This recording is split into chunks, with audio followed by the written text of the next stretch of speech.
Well, at the end, empty, obviously, because it was a very emotional game, and disappointed because we didn't get the 3 points. That after all what happened in the game, I still believe that we deserved. But yeah, we have to look in the mirror. We give three really easy goals away again, and when that's the case, it's extremely difficult to win in this league.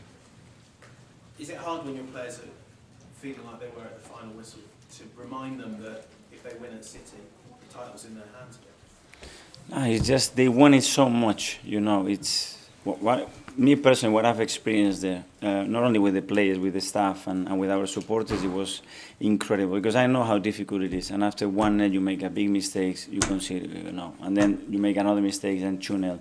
You are trying to just play and play and play against a team that is doing what they have to do as well because where they are. And after the first time they go through the halfway line, they score the third one. And then it's a big question mark. What do you do as a team? What do you do as an individual? The response of the players, I cannot love them more, honestly. It's just a joy to coach them. It's just a joy to be part of this club and experience what I have experienced together with the team. And at the end, yeah, the magic moment was there to be taken. We had two big chances at 3-3 to score, but today it didn't happen, unfortunately, and that's why we are like that. You know, we'll be very different with the same game. You say they want it so much.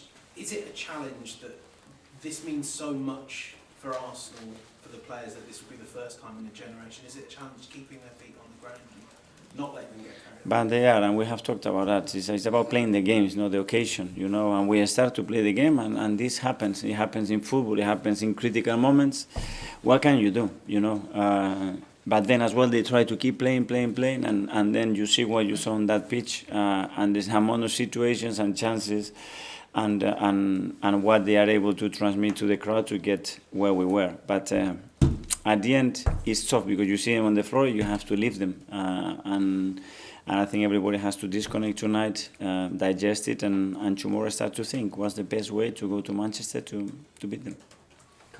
Mikel, that's a few games in a row now where your side are conceding soft goals. Do you put that down to individual mistakes, or is it more of a collective issue? Today is clear what happened. So individual or collective or both? Or? The first one. Okay. You've offered different reasons for each of the last three draws, but do you see kind of wider issues dripping into the performances as a whole? Because obviously people would look at that run of three draws and how costly that could be. Do you see wider? Sorry, can you repeat the question? I gave what? You found for each of the last three games, you've offered different reasons for the results. I just wondered if you see themes running through the whole run, which... I have to explain the game, no? It's not about, okay, we go to Anfield, yeah, we win. We go to West Ham, we win. We go to Southampton, we win. Because at the end, when I win, I give explanations. When I draw, I try to give you the right explanations. Today is clear. You cannot concede 3 goals the way we did to win games in the Premier League. Unless you make a miracle and a performance like we did in the last 40, 50 minutes, that you still have the chance to win it.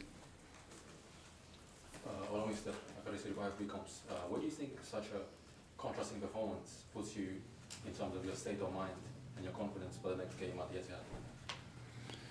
Well, hopefully more belief, because at the end of the day, when you are able to do what they've done against the odds and in a really difficult context, you have to believe in what you can do. But today is tough just to think what happens today, because now we are focusing on what just happened and what they've been through. Hi Mikel, are you encouraging the players to embrace this pressure? Because if they've got this pressure, it means they're in a good spot, as pressure makes diamonds as such. Absolutely, to enjoy it, to enjoy the moment we are in, to enjoy the position we are in, and to play every single ball with that emotion and with that purpose, the purpose that I see every single day in what they do. And on a positive note, Gabriel Martinelli scored his 14th Premier League goal this season. He must be absolutely delighted with how he's done the whole season. Yeah, for sure. You know, you're not in the position that we are in if individually you don't have players performing consistently throughout the season, and for sure Gabi is one of them. Mikel, yesterday you said you wanted the team to kind of make things boring for everyone. I guess you meant maybe having that control over the game so it isn't as exciting as it was tonight. How do you kind of get back to that where people aren't as excitable and maybe you have a bit more control? Yeah, it was impossible today when after 1 minute we do what we've done, but yeah, you want to take the game to a lot of periods, especially after 25 minutes and after what happened in the second half in the last 30. But you have to go through the other moments, and when you have to navigate through that, we have to do better than what we've done. Hi, Miguel. Without putting too fine pointed, you have to go from the last few results to maybe the hardest challenge in Europe right now, beating City away. Have you thought about how you approach that? Is it about kind of building the confidence of the players again, or what is the outlook? But I don't see a lack of confidence. You know, when a team is able to do that, normally players start to hide. And I play there, and players start to hide in certain moments. And I didn't see a single player doing that. They were all willing to take risk, to take the initiative. That's why we created the chances we created. That's why we go back 3-1 to 3-3 and should have won the game. So the confidence is there. It's those moments, yeah, you need to cut that. You cannot, at this level, you cannot give the goals away that we have given. Simple as that. Nick? Trossard had a big impact, as usual, when he came on.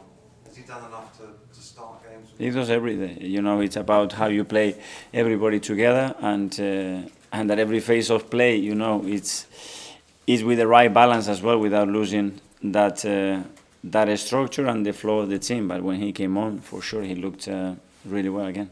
Was it tough for Fabio Vieira tonight? Was it a difficult match for him?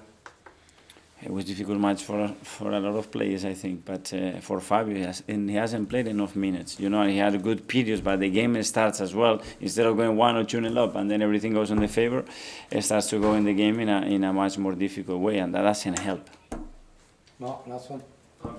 It's 3 goals in a row now. You look at how City are doing and seem to be sweeping everyone aside. Do you understand why, to most people, City are now favourites for the title? I can't control that. Thanks all. Thank you.